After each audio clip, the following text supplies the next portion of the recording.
Macam mana saya nak set up dia record dekat. Okay, tak apalah, boleh lah. Record lah tu. Mana tadi? Betul. Apa ni? Tabung haji pun adalah satu fardu kifayah. Dulu sebab kita nak pergi haji kan. Jadi orang Islam perlu menabung. Kena ada satu institusi yang uruskan tabungan kita dan uruskan kita pergi haji. Bukanlah maksudnya semua orang kena buat, tapi at least kena ada satu yang buat. So bila tabung haji dah dibuat, maka tabung haji telah melaksanakan fardu kifayah. So tabung haji pula makin lama makin besar. Bila makin besar, ramai orang bekerja. Ramai orang bekerja kat situ dapat duit, dapat bagi gaji. So nampak tak, dia berkait. So daripada satu arahan Allah tu, daripada satu suruhan Allah untuk pergi haji tu, malah dia menjana bisnes kepada kita. Kita dapat duit daripada itu. Okay, apa lagi untuk entrepreneur? Untuk usahawan, business utilizes factors of production. Maksudnya apa? Business utilizes factors of production. Bila kita buat business kan, kita akan guna banyak resources, betul tak? Yelah, nak buat makanan, kita akan guna apa?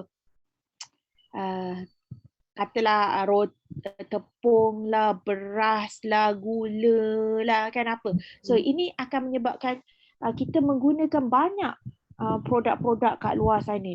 Jadi macam bila kita nak guna tepung, kita kena beli tepung daripada orang yang jual tepung, betul tak?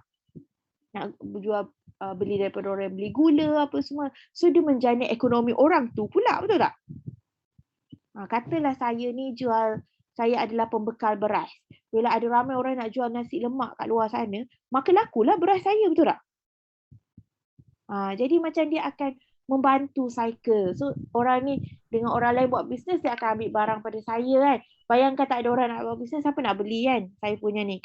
Adalah, tapi diorang beli sikit-sikit lah untuk rumah. Tapi faham tak, dia menjana ekonomi. Sebab kita akan banyak menggunakan banyak produk-produk factors of production kat luar sana kan. So akan berkait dengan orang ni, akan gunakan perkhidmatan rider. Contohnya bila saya buat bisnes kan, saya nak deliver dekat orang kat luar sana, saya akan guna perkhidmatan kurier, betul tak? So kurier tu pun dapat orang kata dapat rezeki. So istilah diorang selalu guna sekarang, berkongsi rezeki, betul tak?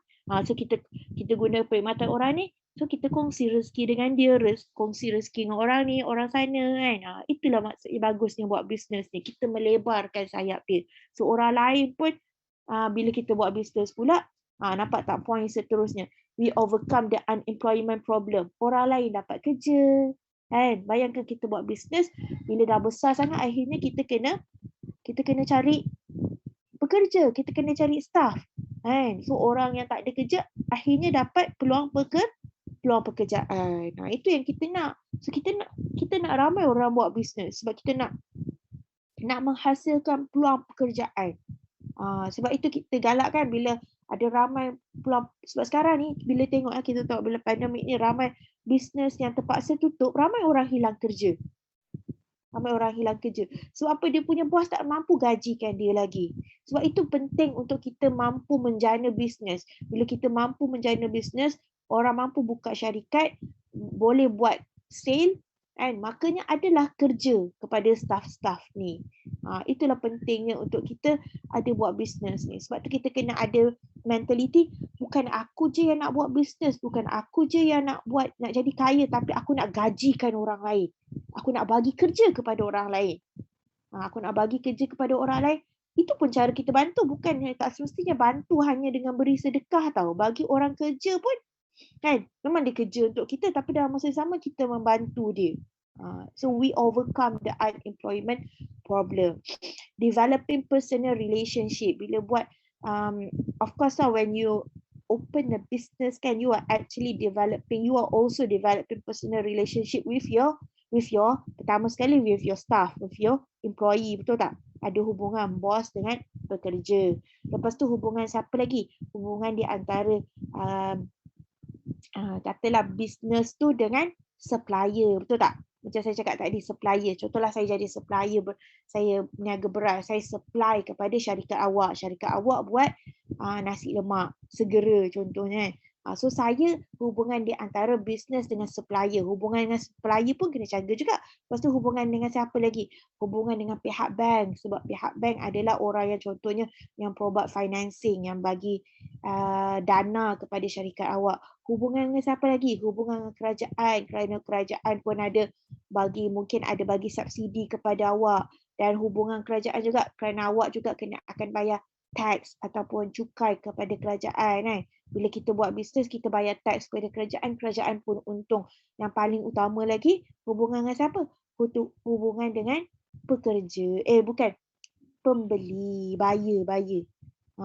Hubungan dengan buyer kena sentiasa jaga. Kena ada hubungan yang baik dengan buyer supaya apa? Orang suka. Jadi, bila buat bisnes ni kan, dia memang social tau. Memang kita kena jaga pasal hubungan. Hubungan dengan semua orang. Kalau tak buat bisnes, kamu kerja makan gaji kan. Macam tak kamu jaga hubungan dengan bos kamu, macam tu je. Tapi bila kamu buat bisnes memang betul-betul kamu kena jaga hubungan dengan semua orang. Sebab tak ada orang nak buat bisnes dengan orang yang jahat tau. Tak ada orang nak buat bisnes dengan contohnya penjual yang sombong, penjual yang ni. Orang tak suka buat bisnes. Kita suka berniaga, kita suka beli barang dengan orang yang baik-baik. Jadi nak jadi businessman, businesswoman ni memang kena jaga hubungan supaya orang sentiasa suka buat bisnes dengan kita. Kalau tidak kan, buat apa dia buat bisnes dengan kita? Ramai lagi orang kat luar sana. Sebab orang akan suka buat bisnes dengan orang yang baik. Biasanya macam tu. Kita akan sentiasa datang kat dia balik tau.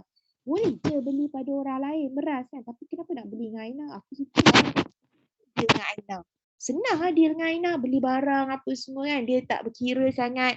Dia hantar pun cepat apa semua kan. Sebab tu orang akan datang balik kat kita. Sebab tu relationship penting untuk jaga. Ustazah Apa dia? Suara Ustazah tak clear. Oh, tak clear lah. Macam mana saya pun selalu tak clear. Dia macam tersekat-sekat sikit. Saya pun tak tahu juga sebenarnya macam mana nak buat bagi clear. Itulah saya fikir mungkin ada kelas yang kita terpaksa record kot kalau macam ada masalah connection kan kadang-kadang supaya awak boleh dengar dengan clear.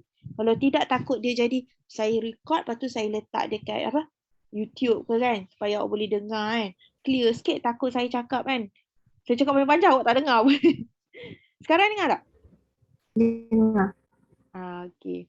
So, kita tengoklah mungkin ada half-half yang terpaksa record juga supaya untuk atasi masalah tak berapa jelas ni kan. Okay.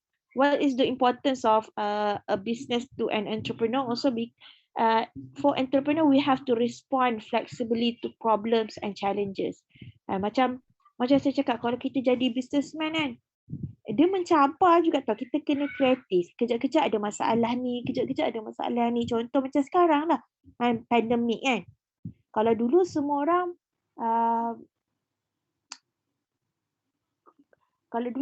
orang meniaga buka kedai. Tapi sekarang bila kedai tak boleh buka, macam mana kita nak atasi masalah ni, problem ni, halangan ni, cubaan ni. So kita kena mula buka online, betul tak? Ambil order online. Saya tengok jiran-jiran saya yang buka meniaga restoran, ada yang meniaga restoran, dulu kita harap orang datang rumah. Orang datang kedai kita untuk beli makanan. Sekarang dah tak boleh. So kita kena fleksibel. Bila orang tak boleh datang kat kedai kita, kita buat apa? Kita datang kat dia. Macam mana kita datang kat dia? Maksudnya kita tak boleh datang kat rumah dia, tapi kita iklan dekat dia, kita datang kat WhatsApp dia, WhatsApp group dia, kita datang dekat Facebook dia, kita iklan dekat tempat-tempat yang dia nampak kan, supaya kita boleh ambil order juga. Kalau kita masih lagi nak berniaga, tak nak macam tu kan, duduk je dekat kedai kan, tak nak iklan sana sini, tak nak open order sana sini kan, tak nak pergi kat Facebook, tak nak buka Instagram, tak nak ni, maka orang takkan tahu bisnes kita. Sekarang ni siapa yang buat bisnes memang sangat penting lah untuk ada media sosial. Macam ada Instagram account, ada Facebook account kan, yang kita selalu iklan. Kebanyakan bisnes orang akan tanya. Kadang-kadang saya pun ada je customer saya yang tanya. Dia tanya saya, sis ada tak account Instagram, dia kata. Saya punya bisnes ni supaya dia nak tengok lah, maksudnya bukir-bukir yang ada kan. Itu penting. So saya tak bolehlah cakap, oh tak pandai lah. Sebenarnya saya tak pandai tau, saya mengakulah. Saya tak pandai sangat Instagram, Facebook ni. Saya bukan orang begitu, faham tak? Maksudnya saya tahu tapi saya tak berapa aktif kan. So, tapi saya tak bolehlah cakap saya tak pandai apa, saya tak nak apa semua. So sekarang ni memang kadang-kadang saya terlambat jugalah. Terlambat dan kadang-kadang ada je yang saya tak update Instagram. Bila ada orang order je kan, saya akan update gambar kan. Macam ada je 2-3 hari handphone saya rosak semua, saya terlepas apa semua tu kan. Tapi at least ada supaya bila customer tanya saya boleh bagi dia Instagram account saya, so dia boleh pilih lah, dia boleh tengok oh macam ni. Nanti dia kata oh dia nak design macam ni, dia nak design macam ni. That is how we overcome the challenges kan. Kita kena fleksibel. Jadi entrepreneur ni, jadi usahawan ni mengajar kita untuk jadi apa? Jadi fleksibel, jadi kreatif. Macam mana nak buat lepas ni, macam mana nak buat lepas ni. Akan datang macam mana. Sekarang macam ni tau, online boleh lagi. Akan datang online pun boleh. Saya tak tahulah macam mana kan. Tapi kita kena kreatif. Yang ini pun lebih kurang lah ni kan. Inventiveness and innovation. Inventiveness maksudnya apa? Kita kena pandai invent ataupun cipta produk baru. Saya bagi tahu kan ramai orang terkesan dengan apa? Pandemik ni kan. Saya ada seorang sepupu. Sepupu saya sebenarnya agak kaya kan. Dia ada bisnes yang suami dia ada bisnes yang besar lah dekat Selangor ni. Tapi sejak pandemik ni semua orang terkesan kan. Lepas tu dia baru ni lah dalam sebulan ni dia hasilkan, mungkin dia dah lama lah dia fikir apa semua kan, dia R&D apa semua. Dia buat satu produk baru.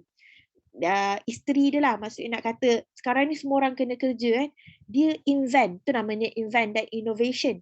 Kita kata kita jadi kreatif, kita innovate, hasilkan produk baru. So sepupu saya ni dah hasilkan satu produk baru dan saya belilah, kadang saya tolonglah promote kat jiran. Semalam kemarin saya bagi kat seorang jiran saya, dia cakap sangat sedap. Tahu tak produk apa yang dia invent, yang dia reka? Makanan. Awak tahu apa? Dia adalah sejenis sambal. Biasa dengar sambal ikan bilis, betul tak? Macam untuk nasi lemak. Kan kita biasa dengar sambal ikan bilis, sambal kerang, sambal udang, betul tak? Sepupu saya ni dia buat, nanti saya share apa ni. Saya share ni. Apa nama ni, dia punya beberapa produk dekat WhatsApp awak. Dia buat satu sambal yang tak pernah orang buat dan jiran saya pun cakap sedap. Husband saya pun makan apa semua. Pagi tadi pun saya masak mi goreng, makan dengan mi goreng pun sedap, memang sedap. Dia buat sambal lala. Kau tahu lala? Lala. Oh. Lala kan yang macam kerang tu kan? Yang dalam cengkerang tu. Tak biasa kita buat sambal ikan bilis, sambal kerang, betul tak? Betul. Tapi tak ada lagi orang buat sambal lala. So dia sambal sotong tu biasa kita dengar kan. Sambal sotong, sambal. So dia buat sambal lala dalam balang tau. Dalam balang kan. Setiap terus boleh makan. Dan sedap. So itu innovate. Kita kena hasilkan benda yang orang tak buat lagi. Kalau dah semua orang buat sambal ikan bilis, kita pun nak buat sambal ikan bilis. Kata tak best kan? Cuba kita hasilkan. So dengan pandemik ini, dan sepupu saya dia dah boleh jual dekat Shopee. Dia jual dekat Shopee. Itu satu. Lepas tu saya ada seorang lagi kawan. Ini contoh-contoh. Macam saya cakap kan, nanti kan saya nak suruh awak apa macam praktis meniaga kan. So awak boleh pilih lah produk-produk. Ini adalah orang-orang yang saya kenal lah, produk kawan saya ni. Saya nak awak test jual. Awak tahu macam mana awak iklan. Saya nak tengok awak iklan apa semua. Nanti kita akan masuk buat marketing apa semua. Dapat tak awak jual? Kalau awak dapat jual kan, atau bagi update kat saya. Oh ni saya dapat jual satu ke kan. Ada seorang lagi kawan saya. Ini betul-betul kawan saya tak tipu. Dan ni memang betul produk dia. Saya nak awak interview dia lah. Sebab saya sebenarnya call Paul Mira tu. Saya dah call Paul Mira tu. Dia macam tak layan je. Lepas tu saya call lah satu company lain kan, Barrels pula kan, Barrels coklat pun macam macam tak layan juga je kan. Sebab kawan saya ada buat produk ni, saya ambil produk tu. Apalah, nantilah saya share sebab anak saya tidur kat bilik sebelah macam mana nak bangun kan. Kawan saya ada bukan PhD je tau. Dia ada postdoc. Maksudnya kawan saya adalah seorang doktor. Doktor bidang bioteknologi. Kan? Tapi dia bukan doktor yang medical doktor lah, dia doktor yang duduk kat lab. Dia selalu buat research kan. Dia dekat UMT dulu kan. Dia selalu duduk kat lab buat research kan. Dan sebab dia ada masalah kulit juga, eczema kan. Menyebabkan dia dah berapa tahun dah, banyak kali lah dia buat produk dia kan. Ini kali pertama saya guna produk dia. Dan sebelum ni dia improve kan. Akhirnya dia berjaya hasilkan satu produk skincare lah, sakit kulit untuk orang eczema. Sebab dia ada eczema dan anak-anak dia pun ada eczema, jadi macam dia hasilkan. Dan dia pun dah mula jual kat Shopee. Nampak tak? Kita innovate. Dan saya pun beli lah sebab anak saya pun ada eczema. Saya pakai kat kaki anak saya dah mula nampak. Dan bezanya dah nampak lembut sikit lah. Kulit anak saya tak adalah teruk sangat. Lepas tu, dia hasilkan produk yang selamat. Yang selamat, yang tak ada bahan kimia yang ini apa semua. So boleh ni. So saya akan bagi link untuk dua-dua ni. Saya nak tengok awak try ni. Iklan kat siapa-siapa lah kan. Iklan kat kawan-kawan siapa-siapa. Try tengok kalau awak boleh dapatkan, berjaya dapat sale, dapat jual. Ini tak wajib tapi maksudnya saya nak awak cuba.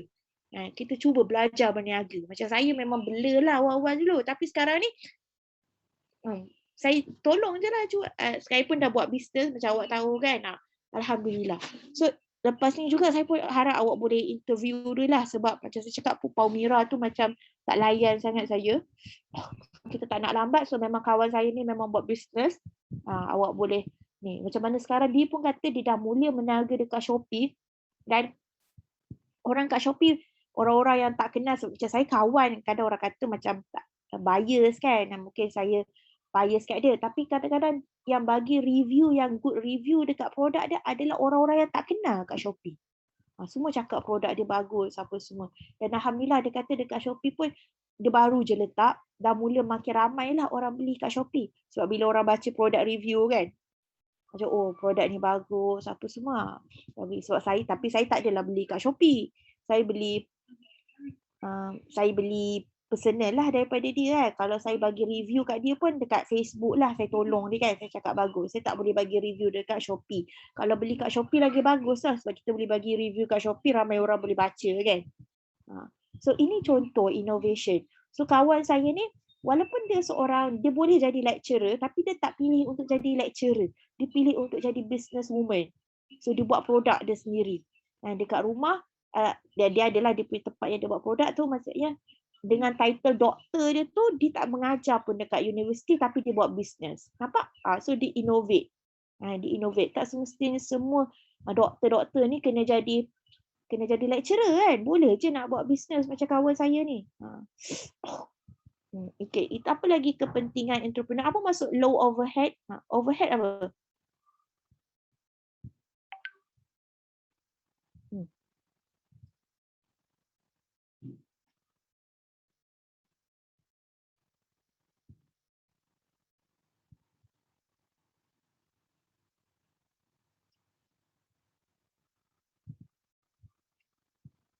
Low overhead tu, kejap. Awak nampak tak slide? Nampak. Low overhead tu maksudnya macam kalau usahawan, terutamanya SME, apa maksud SME? Small Medium Enterprise kan. Small Medium Enterprise ni adalah mereka yang buat bisnes. Contoh macam saya lah, macam buat kerja daripada rumah. Bila saya buat bisnes daripada rumah, kos saya akan rendah, betul tak? Itu maksud low overhead. Saya perlu ke saya sewa kedai? Saya tak perlu sewa kedai kan. Perlu ke saya, bila saya sewa kedai, saya kena bayar sewa kedai. Lepas tu saya kena bayar api, air, elektrik, betul tak? Lepas tu apa lagi? Mungkin saya kena ada lesen juga, betul tak? Untuk berniaga dan sebagainya. Tapi bila saya berniaga kat rumah, saya tak perlu pun semua benda tu. Rumahku adalah kedaiku, maksudnya. So saya telah berjaya mengurangkan satu satu kos. Itu maksud low overhead. Kebanyakan entrepreneur, usahawan-usahawan kat luar sana, dia punya kos dia kan sangat rendah sebab dia meniaga dari rumah. Dia meniaga macam saya cakap sepupu saya yang buat sambal tu, sambal lala tu. Dia buat sambal tu, bila saya tanya sebab dia orang Tanjung Karang kan. Dia, hari tu saya nak pergi rumah dia ambil sambal, dia kata oh dia dekat Tanjung Karang. Tanjung Karang tu kampung lah, rumah mak dia kat situ lah yang dia buat sambal. Sebab dia dapat lala fresh daripada Tanjung Karang. Lepas tu terus dia buat dekat dekat rumah mak dia tu kan, sebab rumah kampung besar kan. Terus dia buat sambal kat situ. So nampak tak dia dah berjaya kurangkan kos dia. Tak perlulah dia nak kena sewa kedai dan sebagainya. Itu maksudnya low overhead. Itulah kepentingan bisnes ni kepada usahawan kan. Bila kita buat bisnes yang halal ni, dia tak memerlukan sangat kos yang tinggi sebenarnya. Sebab contoh makanan kita harian kan. The things that we do, we use and we do daily kan. Catering for limited or niche markets. Maksudnya apa?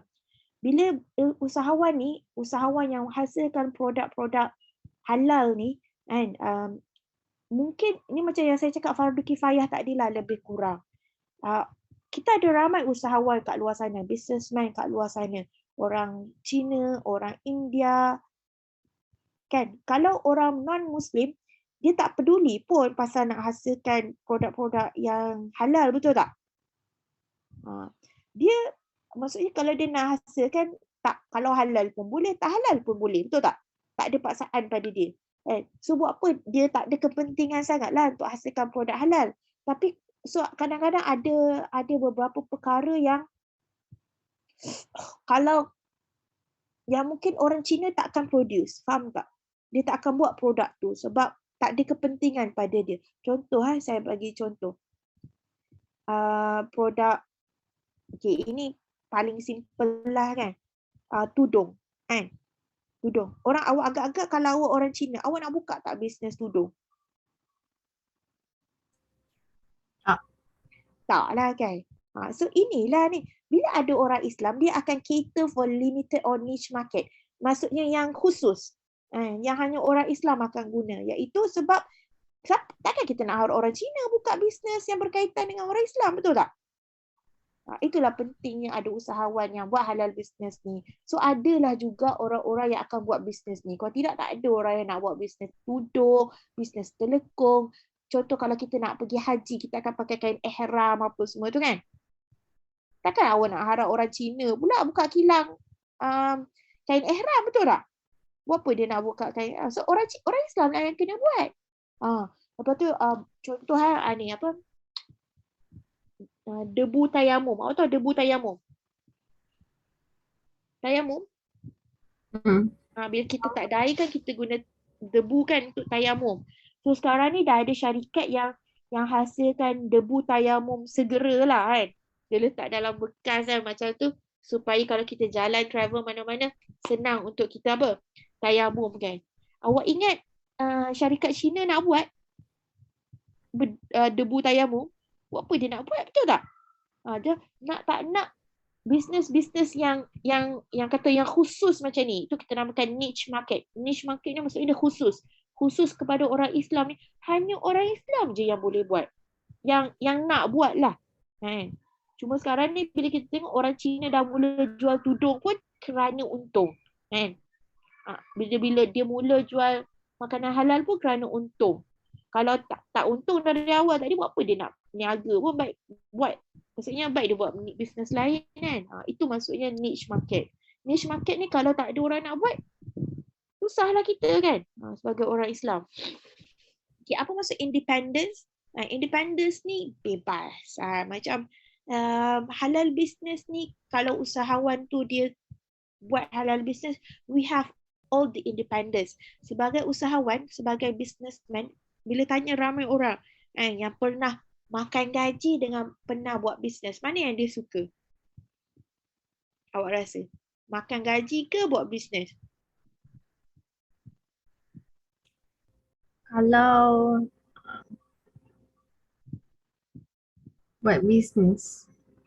Sebenarnya kalau awak tanya saya dari sudut independence lah, dari sudut merdeka, rasa bebas kan memang buat bisnes. Sebab kita adalah bos kan. Macam saya, macam kalau saya penat, saya boleh rehat, faham tak? Ada je yang ada je macam orang-orang bila time orang order yang macam ada je yang saya tak terima. Bila saya rasa waktu tu saya tak mampu nak buat ataupun saya penat ke ataupun macam contoh dia cakap dia nak booking urgent hari ni kan. Tak boleh lah kan sebab saya kerja apa semua kan. So ada je job yang saya tolak kan. So, faham tak? Saya boleh decide. Maksudnya lantak aku lah. Maksudnya kita bebas tentukan. Itu seronoknya jadi businessman. Macam uh, kita ada kebebasan untuk tentukan. Berbanding dengan kalau kita makan gaji. Makan gaji kalau bos cakap uh, contoh awak minta cuti hari tersebut, bos cakap tak boleh cuti, awak kena kerja juga lah. Walaupun awak kata saya boleh tak saya tak nak buat kerja ni kan. Tak boleh. Bila bos bagi awak, okey, awak kena jual barang ni. Awak tak nak pun awak kena jual juga. So dari sudut independence, kebebasan tu kurang sikit lah. Sebab tu ramai orang suka jadi businessman sebab dia lebih independent, lebih bebas. Okay, entrepreneurs create new businesses. Yang ini samalah macam lebih kurang macam saya cakap tadi. Kadang-kadang dia punya pointnya berulang lah. Bila kita buat business, of course kita akan create new business. Kita akan menghasilkan produk baru, business baru. Dengan business yang baru akan dapat menjadi income, dapat gajikan orang. Macam-macam lah kan. Okay, ini sama je point ni macam yang atas. Entrepreneurs add to national income. Yang ini apa maksud dia? Kejap saya nak pergi jenguk anak saya sekejap.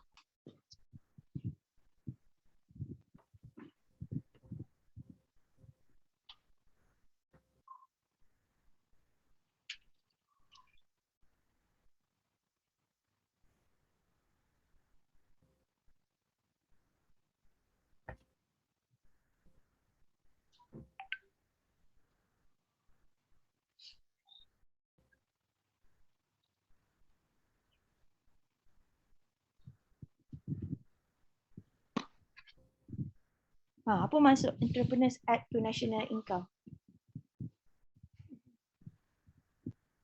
By the way, ini produk kawan saya. Nampak tak? Tu yang produk eczema tu.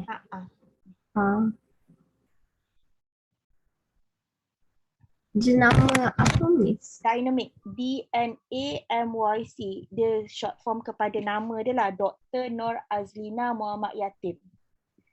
Dulu nama lain kan. Waktu kan saya kata dia dah banyak kali kan dia buat R&D, dia perbaiki produk dia kan. Yang ini yang paket yang terbaru lah. Dia namakan Dynamic pula. Sebelum ni nama lain. Sebelum ni nama Humaira. Mungkin nama yang ini lebih mengancam lah. DNAMYC. Cuba cari kat Shopee.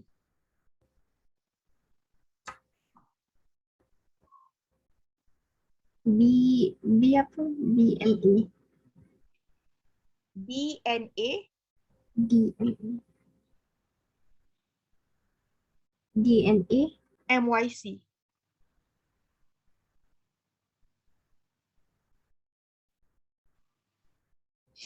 Sebenarnya short form nama dia Dr. Nur Azlina Muhammad Yatim.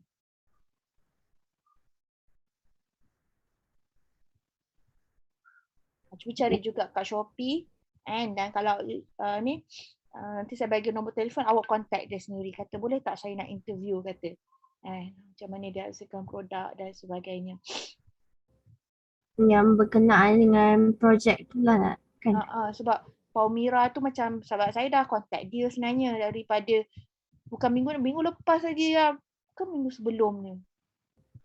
Sebelum handphone saya rosak lagi sampai hilang dah nombor handphone saya rosak dah hilang dah semua nombor dia pula. Kan dia tak mula dia punya staff cakap contact lah nombor ni. Lepas tu saya pun contact lah satu lagi nombor dia. Kan. Dia sebenarnya dah baca tau tapi dia macam tak layan. Staff dia layan.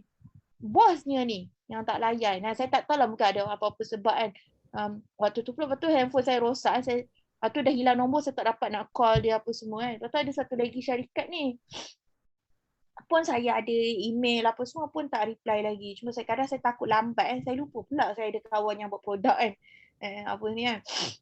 So boleh lah. awak try tanya. Ni kan, kita interview orang yang kita kenal dekat semua lagi cepat sebab macam dah lambat kan. Bila dah macam ni, sebab saya Palmyra tu punya owner tu saya jumpa dah hari tu kan. Tapi macam tak apalah kalau dia lambat sangat, itu kontak kawan saya ni je. Dia saya bagi nombor telefon awak. Tak boleh tengok-tengok dululah produk dia dekat Shopee. Sepupu saya tu baru lagi dia buat bisnes. Jadi yang ini dah lama sikit. Bila dah lama ni mungkin dia lagi banyak kata pengalaman lah kan. Dinamik. Cantik juga produk dia apa semua. Tapi memang anak saya, sebab saya pun eczema kan. Anak saya punya kaki tu memang kasar lah kan. Lepas tu saya letak, saya tengok sekarang dah macam agak lembut. Dah agak lembut dah. Anak saya dulu waktu kecil-kecil waktu umur dia 1 tahun macam tu kan. Eczema yang sampai berdarah-darah tau pipi. Teruk sangat. Dulu saya pakai juga produk dia tapi packaging yang lama ni packaging yang baru lagi cantik lah kan. Sampai berdarah-darah macam kena jumpa doktor pakar semua macam kena dera. Macam kena dera kan. Tapi sekarang dah besar dah okey cuma dia kasar, kulit dia jadi kasar. So saya letaklah ni kan. Letak alhamdulillah okey sikit. Pipi dia pun hari tu macam ni saya letak tengok dah okey dah. So ni produk kawan saya. Banyak juga produk dia. So bagus sepupu saya tu baru satu je produk sebab dia baru start buat business kan. Yang ini dah beberapa produk juga. So cantik lah kalau awak nak interview dia. Okay. Apa maksud entrepreneurs add to national income? Dia macam GDP. Pandai awak. Bila kita buat business, kita dapat untung, kita dapat gajikan orang, orang pun senang hati dapat gaji. Ia juga membantu negara sebenarnya. Pertama, membantu negara dari sudut bila kita buat dapat untung, kita janganlah simpan untung kat kita je kan. Kita kenalah bayar apa? Bayar apa? Pertama, nak buat bisnes, kadang-kadang kena register company apa semua kan. So bila nak register ni kena dapatkan lesen, dapatkan permit lah macam-macam ni kan. Kan benda ni kan kena bayar sikit kepada kerajaan, betul tak? Betul.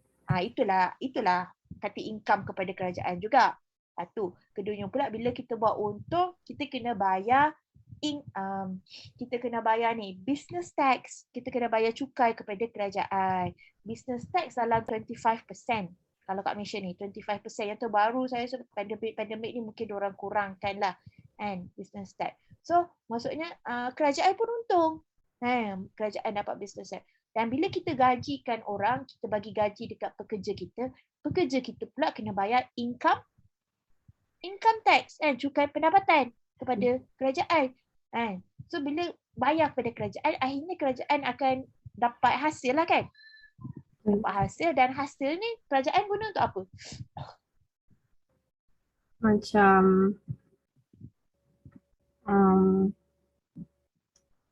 macam nak bina highway. Betul. Bila kerajaan banyak duit, yang inilah yang kerajaan pulangkan balik kepada rakyat. Baiki jalan lah, buat highway lah, gaji penjawat awam pun guna daripada duit-duit ni. Nampak tak? So bila kerajaan banyak duit, maksudnya national income, negara kita akan jadi kaya lah. Semua orang happy lah senang kata. Semua orang happy. Kita yang buat bisnes happy, pekerja kita happy, pengguna happy, negara happy. Dan bila kerajaan banyak duit, kerajaan boleh bagi balik kepada rakyat, rakyat pun happy balik. Itulah kan. Sebab itu untunglah, kerajaan untung sebenarnya bila ramai orang nak jadi usahawan. Bukan jadi usahawan je lah. Kalau kita jadi penjawat awam ataupun kita jadi makan gaji pun kerajaan untung juga. Macam saya cakap, kita kena bayar income tax. Kalau bisnes kena bayar business tax. Kalau orang makan gaji dia bayar income tax, cukai pendapatan. Itu cara kerajaan dapat dana kan. Okay. Create social change. Ini apa maksud create social change? Contohnya bila kita buat bisnes kan, kita bagi kesedaran, boleh jadi kita bagi kesedaran rakyat untuk mula konsum makanan halal. Contohnya kalau dulu-dulu kan macam orang tak kisah sangat, betul tak? Uh, Contoh gelatin tau kan. Siapa yang suka makan agar-agar, buat kuih ni semua kan. Gelatin halal tak halal. Dulu orang tak kisah, tapi sekarang orang dah mula kisah, betul tak? Dan itu maksudnya create social change. Kita menggalakkan, kita memberi kesedaran kepada masyarakat untuk sedar, untuk mula gunakan makanan halal, gunakan produk yang halal. Kalau dulu kita beli gelatin, kita tak kisah pun agar-agar tu ada halal ke tidak. Tapi sekarang orang dah mula ada kesedaran. Apa ni, kalau nak beli barang makanan apa semua, tengok dia ada logo halal ke tidak. Ini maksudnya social change. Kita menggalakkan perubahan di kalangan masyarakat. Menggalakkan perubahan di kalangan orang Islam untuk mula mengambil makanan yang halal. Bukan orang Islam je, malah orang non-Muslim pun dah mula tahu pasal halal. Itu maksudnya social change. Kita menggalakkan perubahan sosial. Contoh macam saya cakap, ubat gigi kan. Dulu kan tak ada siapa pun pernah tengok ubat gigi halal ke tidak. Betul tak? Ubat gigi, saya kata. Tapi sekarang ni, bila tanya orang dah mula particular ubat gigi tu ada halal tak? Nampak tak? Itu social change kan. Kita dah mula dan dah mula ada kesedaran untuk nak pastikan semua benda yang kita guna bukan saja makanan, tapi yang kita gosok gigi apa semua ada seja halal. Makeup pun sama. Dulu orang tak pernah tanya makeup ni halal ke tidak, betul tak? Lipstick ni halal ke tidak, tak pernah orang tanya. Tapi sekarang dah ada kesedaran dan dah ada syarikat pun yang hasilkan produk makeup kami confirm halal. Jadi kalau awak pakai kat muka ke kan, halal. Lepas tu kalau awak pakai, awak dah ambil wuduk, awak pakai kat muka, lepas tu awak nak semayang pun tak ada masalah sebab halal. Faham tak? Itu kan satu kesedaran. Produk kecantikan, macam-macam lah sekarang ni. Kalau dulu orang tak kisah pun. Tapi sekarang kesedaran dah mula ada. Ini yang kita namakan social change. Community development. Community development yang maksudnya kita menggalakkan masyarakat untuk berkembang maju. Semua orang beria, semua orang bekerja-kerja untuk buat bisnes. Bila saya bercakap lah, dulu saya pun tak ada kesedaran. Lama juga tau, saya ada seorang kakak. Kakak saya doktor tau. Kakak saya doktor, maksudnya medical doctor, cuma dia dekat Sabah. So dia sangat sibuk lah. Sebab dia doktor dan dia ada anak 3 orang. Lepas tu kan, tapi saya selalu perasan dari dulu lagi, dia suka berniaga. Mak saya sampai cakap, tak padan dengan sibuk-sibuk tu. Sibuk juga nak berniaga. Apa yang dia boleh berniaga, dia berniaga je lah. Dia forward je lah message kan. Macam saya tahu, dia macam jadi apa, dia macam jadi dropship kan. Dia jual-jual kan. Saya balik kampung kan hujung tahun lepas macam boleh balik kampung sekejap kan yang boleh rentas negeri sekejap tu. So kakak saya ni daripada Sabah, dia pun ambil peluang lah balik dan saya jumpa lah dia dekat kampung kan.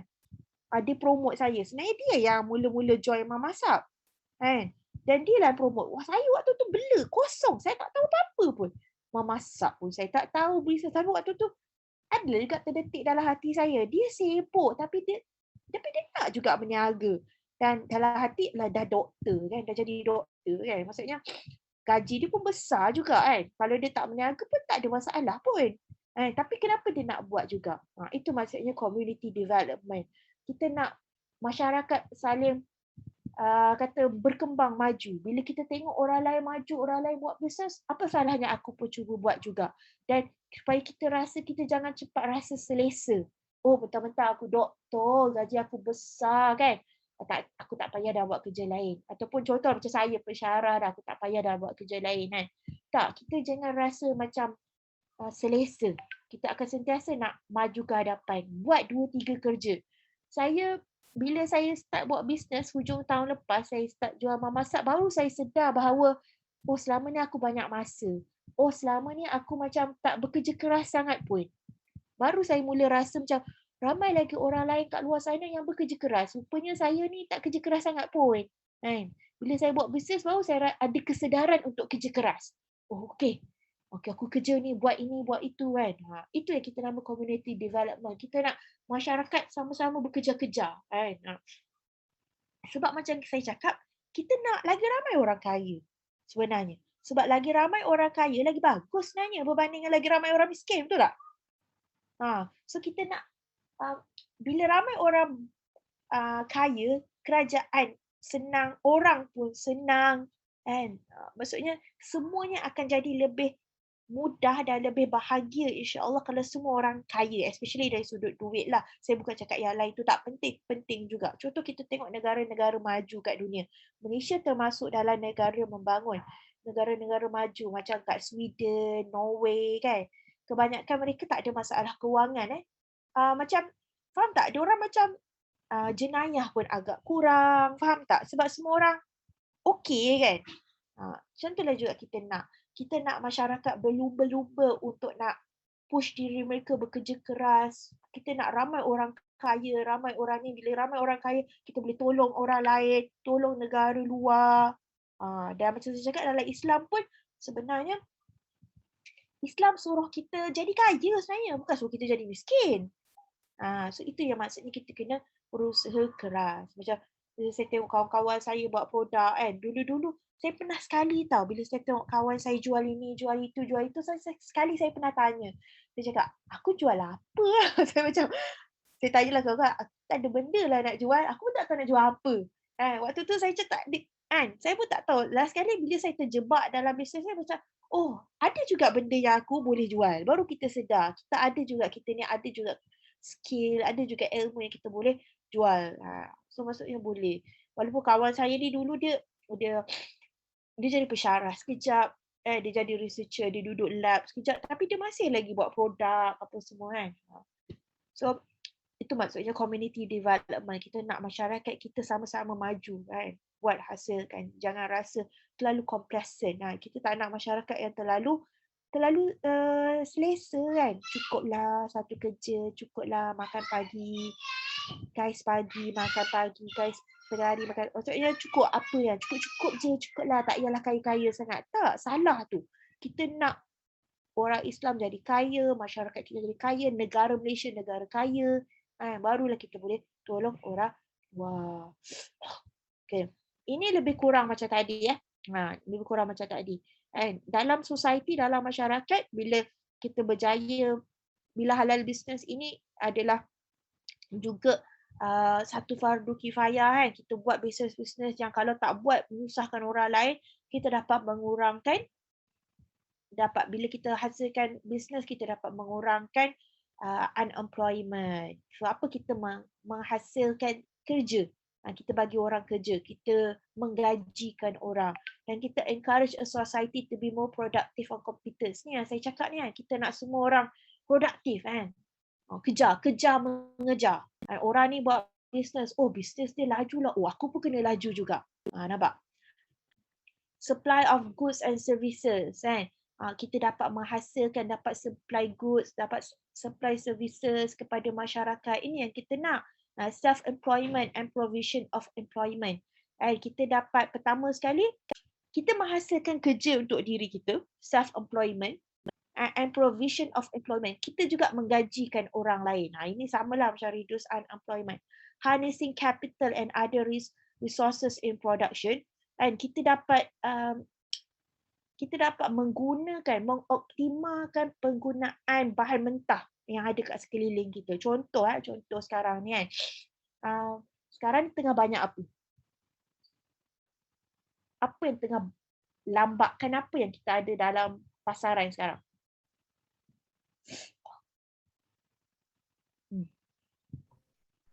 Dalam pasaran. Dalam pasaran makanan.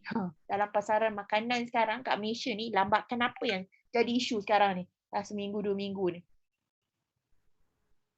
Sampai macam mereka turunkan harga sebab banyak sangat. Apa dia? Macam kita boikot makanan ke? Tak, maksud saya sekarang apa yang terlalu banyak dekat pasaran makanan sekarang? Yang lambatkan terlalu banyak. Apa dia? Macam Coca-Cola. Coca-Cola. Okey, Coca-Cola. Coca-Cola tahan lama saja jadi tak ada isu. Dia ada satu produk makanan, bukan satu produk lah, ada satu jenis makanan ni yang banyak sekarang dalam pasaran dan dia tak tahan lama. Itu yang jadi isu. Dia mudah rosak. Oh, Dia sejenis buah. buah. Dia sejenis buah. Durian. Pandai.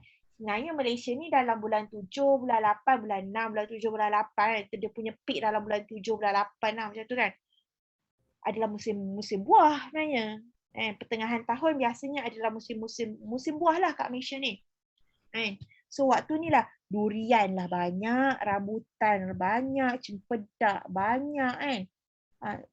Isunya sekarang baguslah ramai orang tanam apa semua. Tapi bila dah ramai orang tanam, isunya sekarang terlebih banyak. Dekat market sekarang durian terlalu banyak, rambutan terlalu banyak, cempedak pun tahu hujung minggu lepas husband saya jual cempedak lagi.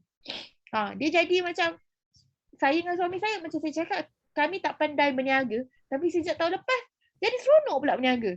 Husband saya siap jual tembikai lagi, cempedak lagi. Hujung minggu ni. Dapatlah jual 4 cempedak. Nak kata lakunya walaupun husband saya sebenarnya seorang pejabat awam, pegawai kerajaan. Tapi macam seronok pula jual-jual ni dia kata. Okey, contoh saya kata lambakan durian rambutan. Menyebabkan apa? Sebab orang durian kau boleh makan banyak sangat, betul tak? Tu harga durian pula tahan mahal. Tapi sekarang sampai tak laku. Kalau ada orang yang boleh hasilkan, tapi macam saya cakap tadi, durian dia bukan macam Coca-Cola, betul tak? Kalau satu botol tu tak ada orang beli, tahun depan elok lagi, betul tak? Sampailah dia expired kan. Tapi durian, seminggu, 2 minggu tak ada orang beli, rosak, betul tak? Bukan boleh jual dah lepas tu. Membazir lah kan. So dia akan jadi lambakan. Kalau ada orang yang kreatif kat luar sana boleh buat bisnes yang menggunakan durian, kan? Contoh dia hasilkan biskut durian ke apa-apalah. Orang dah mula kreatif kan sekarang sebab nak mengatasi masalah lambakan durian ni. Ada yang buat aiskrim durian lah. Tak kisahlah apa-apa kan. Maka kita akan dapat atasi isu lambakan durian ni. Itulah maksudnya. Habis keluar ke? Tak lama tu. Fatimah ni ada kemas kan? Tutup lah. Nanti ada. Tenot. Tutup.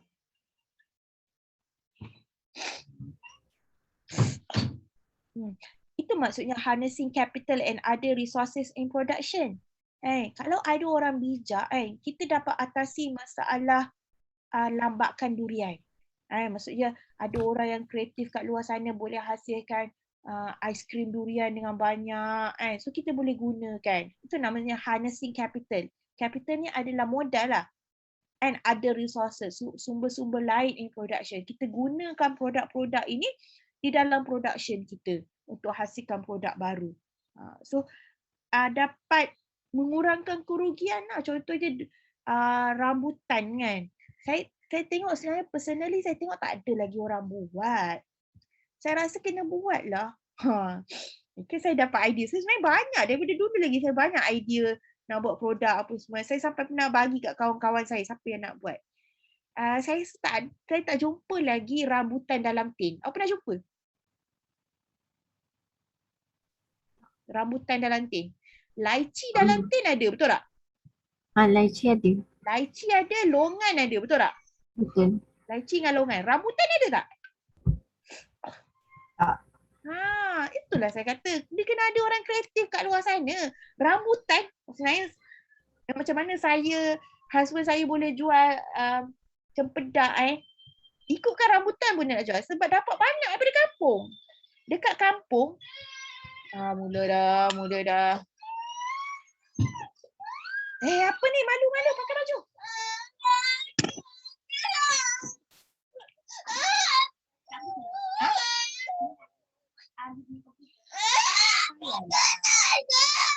Sekejap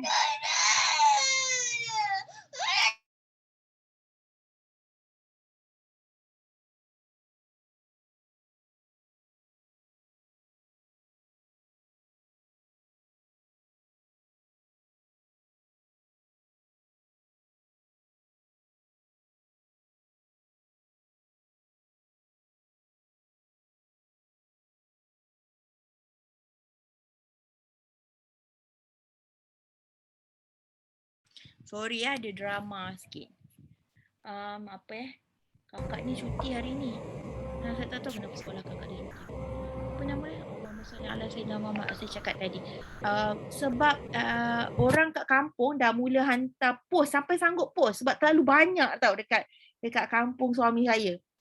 Adik dia post, mak dia post. Faham tak? Post dalam bukan poster besar tu lah. Durian tak post lah. Cempedak sampai berapa biji. Sampai boleh jual 4 biji. Saya goreng pun dah berapa biji saya jual. Dua hari duk makan cempedak saja. Kan? Dengan rambutannya banyak sangat saya kan. Bila kita jadi mak ni kita tak sempat makan tau. Rambutan kita kena kopas tu satu kan. Saya hanya makan 2-3 ketul je sebab saya tak sempat. Cempedak tu sebab siapa yang nak goreng, kenalah maknya goreng kan. So saya pun goreng. So macam terlalu banyak sangat sampai buang-buang katanya dekat kampung. Sampai terpaksa buang. Cuba bayangkan kalau kita boleh hasilkan rambutan dalam tin kan. Ataupun aiskrim rambutan ke, buatlah apa-apa saja produk baru, maka kita dapat menggunakan benda ini dan elakkan pembaziran lah. Orang kampung mungkin ada rasa, dia tak adalah rasa macam faham membazir sebab dia kata, oh bukannya aku beli pun rambutan tu, dia kata kan. Dia tak rasa membazir bila dia tak dapat jual. Bila bazir macam, bila rosak macam tu je sebab dia kata apa, bukan aku beli pun, memang tok nenek dulu tanam pokok rambutan ni, memang dia tak beli. Memang dia tak rugi. Cumanya kalau dia dapat jual, dapat hasilkan produk lain, akan lagi bagus, betul tak? So saya rasa memang kena buat lah. Kenalah sayanglah orang Malaysia tak ada lagi. Dia orang Cina tau yang buat lychee dalam tin dengan longan dalam tin tu. Kalau awak tengok kan, tu kan semua daripada Cina kan. Sebab orang Cina ni kreatif. Dia fikir macam mana dia nak atasi bila buah banyak sangat kan, dia nak buat apa kan. Macam longan, lychee kan, dia bukan tahan lama, dia akan rosak, betul tak? So diorang kupas siap-siap, kupas buah ni siap-siap, lepas tu masuk dalam air gula, lepas tu letak dalam botol. So dia tahan lama, lepas tu boleh jual. So sama lah cara rambutan saya rasa. Sepatutnya rambutan ni kita kupas elok-elok, buang biji dia siap-siap, lepas tu basuh bersih-bersih, letak dalam air gula, letak dalam botol apa semua, so boleh jual. Tu idea saya lah, nanti awak buat awak dah pesan awak ajak kawan-kawan awak buat bisnes rambutan. So ramai banyak rambutan kat luar sana. Contribution to social development. Ini yang saya cakap tadi, ini lebih kurang macam tadi lah. Contribution to social development. Society dengan entrepreneur ni lebih kurang. Contribution in the development of education, science and technology. Bila kita nak buat bisnes, halal bisnes ni, kita akan banyak guna, macam contoh kawan saya, dia nak hasilkan produk ni, dia buat research tau, duduk dalam lab semua. So kita menggalakkan, sebab apa? Pertama dia nak hasilkan, dia tak nak guna bahan pengawet yang, maksudnya dia tak nak guna bahan kimia yang boleh menjejaskan kulit. Dia nak hasilkan produk yang selamat, halal, bersih kan. So benda-benda ni kena buat kajian. Sebab dia kata dulu-dulu lain sikit tau. Dulu-dulu macam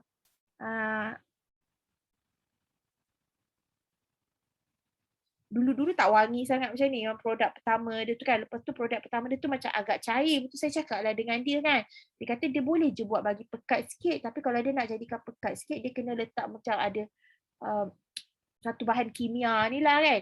Yang bahan kimia ni macam sebenarnya tak elok untuk kesihatan. Tak elok sangat lah kan. So dia kata, tapi kalau banyak je produk luar sana guna. Tapi kalau dia tak nak macam tu, dia kena buat kajian. Lama lah dia buat kajian. Akhirnya baru dia dapat hasilkan yang ini, yang terbaru ni. Nampak tak? Itu contribution in the development of education, science and technology. Dan kemarin pun saya tengok TV, ada satu produk ni, namanya Jamu Mall.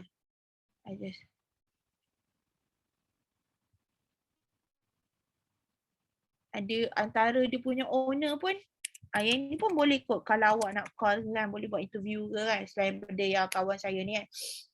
Jamu Mall tu dia jual ni, ubat gigi. Dan ubat gigi ni canggih sikit lah. Maksudnya dia punya function tu lagi ni lah. Dia dihasilkan oleh seorang doktor gigi. Doktor gigi Malaysia lah kan. Dia buat kajian apa semua. Macam mana nak hasilkan ubat gigi yang boleh memutihkan kulit gigi.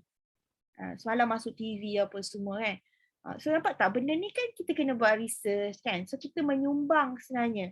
Menyumbang kepada kajian negara, menyumbang kepada R&D negara, bidang pendidikan, bidang sains, bidang teknologi bila kita buat bisnes. So akhirnya dia dapat hasilkan satu ubat gigi yang functionnya lebih sikit lah daripada ubat gigi yang ada sekarang. Yang ni pun mungkin satu company yang ni besar sikit lah daripada syarikat. Mungkin awak boleh call juga. Kod boleh interview dia.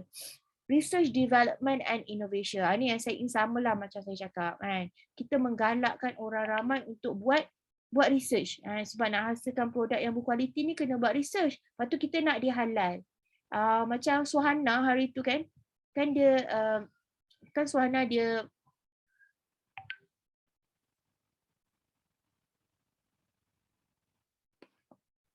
Suhana hari tu dia buat interview dekat Pharma Niaga kan. Pharma Niaga cakap apa sebenarnya saya nak buat apa sebenarnya. Kejap sorry.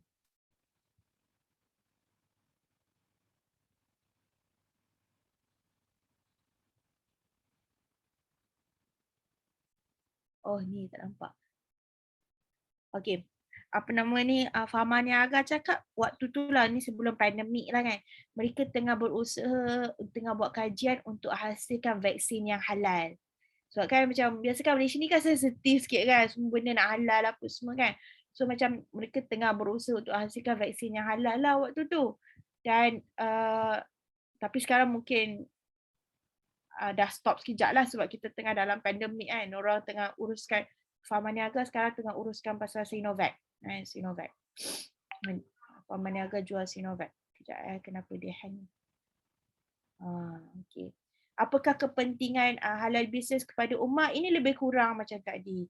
Preservation of natural resources. Ni yang saya cakap tadi. Kita ada banyak sangat sumber asli negara kita. Sumber asli dunia. Kalau kita tak guna akan membazir lah, betul tak? Kita ada banyak durian. Kalau tak ada orang beli, takkan nak biar rosak macam tu je. Diorang memang biar rosak je tau. Macam rambutan. So macam dah terlalu banyak kan. Orang pun dah tak larat nak makan apa semua. Tapi kalau kita boleh hasilkan, macam contoh macam saya cakap tadi, rambutan dalam tin ke kan. Rambutan dalam balang ke. So kita boleh makan rambutan pada bukan musimnya, betul tak? Sebab kita tahu buah-buah ni dia ada musim. Dia bulan 6, bulan 7, bulan 8. Habis musim, habis lah kan. Tapi kalau kita dapat buat dia sesuatu lain, so kita boleh makan buah anytime. Bulan Januari boleh, Februari boleh, bulan Mac boleh kan. Itu maksudnya preservation of natural resources. Dan tak adalah wasted. Tak adalah sumber tenaga negara kita kan. Hasil lah resources terbuang. Natural resources ni juga boleh juga kita maksudkan macam biji timah kan, petroleum kan. So macam kita kena guna, nak buat apa petroleum kan, getah, biji besi apa semua ni. So kalau kita berjaya hasilkan produk lain, kita boleh jual lah. Strengthen the economy of Muslim. Macam saya cakap tadi, bila buat bisnes, ramai orang kaya, ramai orang happy, barulah ekonomi orang Islam kukuh. Kita nak ramai orang kaya. Saya tak nak cerita dah pasal benda ni kan. Lagi ramai orang kaya, lagi bagus sebenarnya. Lagi happy kita, lagi bagus sebenarnya. Development of international relations. Bila kamu buat bisnes, macam saya cakap, kita kena jaga hubungan dengan ramai orang, betul tak? Hubungan dengan supplier, hubungan dengan customer, hubungan dengan staff, hubungan dengan employer, hubungan dengan kerajaan, hubungan dengan company lain. Dan kalau kita nak buat bisnes kita, nak besarkan, nak lebarkan sayap kita ke luar negara, kita kena ada hubungan dengan orang luar negara lagi. Itu namanya international relations. Kalau international relations tak bagus, macam mana nak jual barang luar negara? Susah kan? Interaksi Maksudnya kita akan dapat income lah untuk ummah, untuk umat Islam. Business as a way to spread the message of Islam. Buat bisnes, halal bisnes juga boleh jadi satu cara untuk kita sebarkan Islam. Macam saya cakap, daripada dulu orang non-Muslim tak tahu pun pasal halal. Dia tak tahu pun pasal sembelihan secara halal. Tapi bila kita start buat produk, baru dia tahu halal tu maksudnya ada caranya kan. Bukanlah halal aja tapi thayyib, maksudnya dia juga halal dan bersih. So maksudnya makanan-makanan orang Islam ni baguslah, bersih dan sebagainya. So dah ramai tahu orang non-Muslim yang dia rasa lebih selesa guna produk Islam. Sebab bila kita cakap halal maksudnya dia kena thayyib kan, kena bersih kan. Jadi dia akan dirasa lebih selamat. Macam saya cakap dekat Jepun ada yang orangnya dia pun beli daging halal walaupun dia bukan orang Islam. Dalam masa sama kita sebenarnya sedang berdakwah kepada dia. Dan dekat Malaysia ni kan, Islamic banking penggunaan Islamic banking ni antara customer kat Malaysia ni bukan semua orang Islam tau. Ramai juga customer bank-bank Islam adalah non-Muslim. Orang Cina yang pergi ke bank-bank Islam untuk ambil produk-produk Islamic banking lah, buka akaun dan sebagainya. Bila tanya kenapa, sebab dia rasa, dia kata Islamic banking lagi bagus sebenarnya. Sebenarnya kalau orang pandai mengira, Islamic banking lagi bagus sebenarnya. Dan Islamic banking tak ada riba kan. Tak ada compounding riba dan sebagainya. So dia kata dia kira-kira, saya rasa lebih baik saya ambil, saya buka dekat bank Islam, dia kata.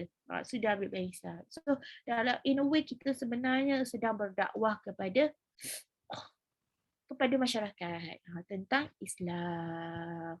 Dah habis dah, cukup-cukup je masa. So ini bab 2 lah. So macam sekarang ni, boleh tak saya nak minta awak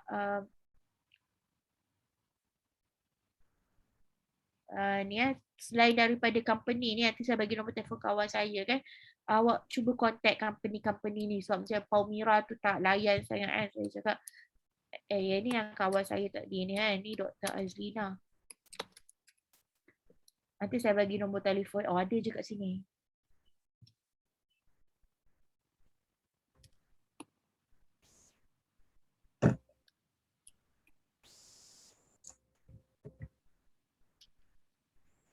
Bagus juga awak interview ni. Lama tau, bertahun-tahun juga ni tau. Dia buat ni. Ini produk yang terbaru lah, dengan packaging yang baru kan. Produk yang sama cuma dia rename kan. Mungkin kita boleh tahu sejarah macam mana dia buat ni kan. Dulu nama lain apa semua kan. Satu lagi awak boleh contact juga yang saya kata jamu mal tu. Yang hasilkan ubat gigi yang ni tu kan. Jamu mal tu saya tak ingat nama produk lah, masuk berita kemarin.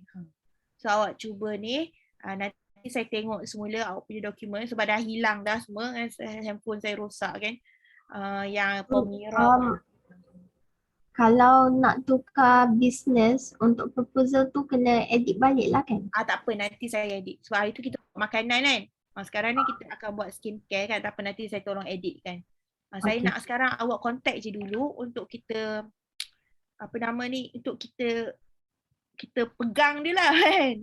Kawan saya ni insyaAllah dapat lah kot sebab kawan saya kan. Cakap saya belajar dengan Miss Aina, Nur Aina Bajuri. Dia kenal lah tu kan. Yang orang luar ni mungkin tu yang susah sikit tu. Dia cakap kenal saya kan. Kalau kita guna orang dalam ni insyaAllah dapat lah kan. Nanti saya akan edit. Dekat sini ada 2 jenama berbeza lah kayaknya. 2 company. Kita standby lah. Standby. Okay? Okay. Yang jamuman ni? Saya dengar dalam berita. Sekejap saya Google. Ni dia. Dia mesti ada macam media sosial kan? Ada ni, dia ada Instagram semua ni. Okay. Semua saya nak tahu dia punya produk je. Ni je.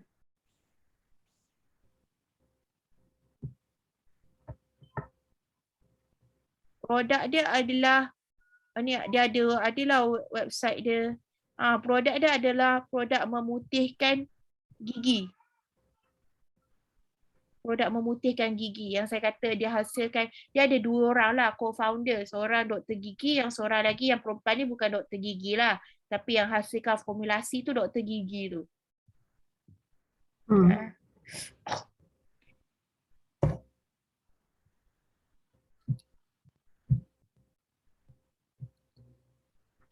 Nah, nampak ramai je kat Malaysia ni kan. Kita tak payah ambil produk-produk luar negara. Ramai je. Satu lagi saya perasan bila saya berniaga bukit kan. Bukanlah sedih tapi biasalah kadang-kadang orang kita tak yakin dengan produk kita kan. Tak yakin dengan coklat buatan Malaysia. Ramai nak coklat macam bila dia tengok bukit saya sebenarnya personally bila saya buat bukit coklat, saya nak tolong orang meniaga coklat tau. Saya nak siapa dia? Saya cuba cari syarikat-syarikat coklat Malaysia. Selain pada Barrels kan. Barrels kan Malaysia kan. Yang maksudnya produk coklat Malaysia yang memang halal, ada CJ halal, yang bagus dan buatan Malaysia. Takkanlah asyik kita nak jual coklat Ferrero. Bukannya tak boleh, tapi kalau kita ada coklat buatan Malaysia, apa salahnya kita jual kan? So saya pun jumpalah satu syarikat ni kan, yang dia jual juga Alfredo. Ini coklat buatan Malaysia, ada CJ halal tau. Sedap aja, saya dah beli. Kilang dia dekat sini. Sebenarnya kalau nak interview pun boleh. Kilang dia dekat Kelang ni, dekat dengan Padang Jawa ni. Dekatlah dekat Shah Alam ni kan. Sedap aja. Tapi bila customer dia tengok bukit saya tu guna coklat macam ni kan, dia tak nak. Kata boleh tak saya nak mereka nak coklat jenama orang putih. Dia lebih percaya jenama orang putih. Dia nak coklat Ferrero Rocher kan. Ferrero Rocher. Lepas tu dia nak nak yang Cadbury kan, tak nak brand-brand yang macam ni, tak nak. Brand-brand lokal ni tak nak, dia kata. Nak brand Cadbury lah. Paling yang KitKat boleh lah dia kata, tapi brand lain tak nak. So nampak tak? Sedangkan sebenarnya kita kat Malaysia, kita ada produk buatan Malaysia yang bagus-bagus. Yang buat ni kawan saya ni doktor bioteknologi, bukan orang cikai-cikai.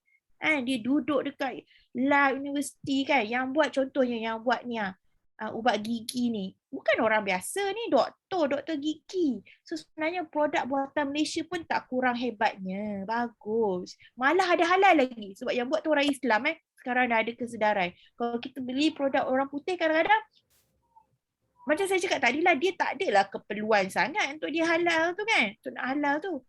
Jadi macam sebab itu kat Malaysia ni banyak je produk-produk buatan rakyat Malaysia yang bagus-bagus. Cuma kita nak kena perkenalkan dia je. Perkenalkan dia je. Jangan underestimate lah. Walaupun macam kadang saya terpaksa juga ikut kehendak customer kan. Dia nak Ferrero Rocher je. Faham? Dia nak Ferrero Rocher. Hari tu pernah saya dapat tempahan paling besar lah, paling mahal.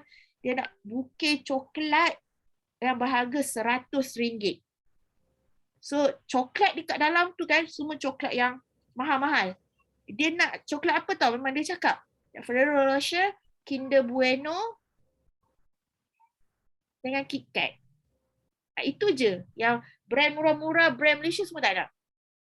So saya cuma nak cakap sekarang kita jangan underestimate lah produk Malaysia tu je. Produk Malaysia pun bagus juga. Coklat buatan Malaysia pun bagus-bagus, insya-Allah. Saya beli banyak Alfredo ni. Kilang dia dekat sini je pun. Kat Shah Alam je. Okey, ada soalan lagi tak? Yang jamuan tu dia apa? Macam mana nak cakap?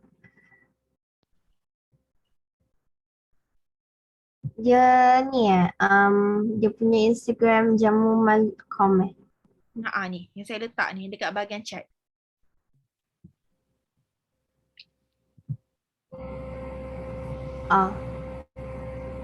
Alfredo tu apa Ustazah? Itu coklat buatan Malaysia juga. Okey. Dia mungkin Cina lah, tapi tak apa, ada sejarah halal ni. Ikutlah kan. Awak nak yang mana. Okey. So kita dah habis topik 2. InsyaAllah kita akan sambung topik seterusnya lah. Hari Rabu. Okey, terima kasih. Assalamualaikum. Terima kasih Ustazah.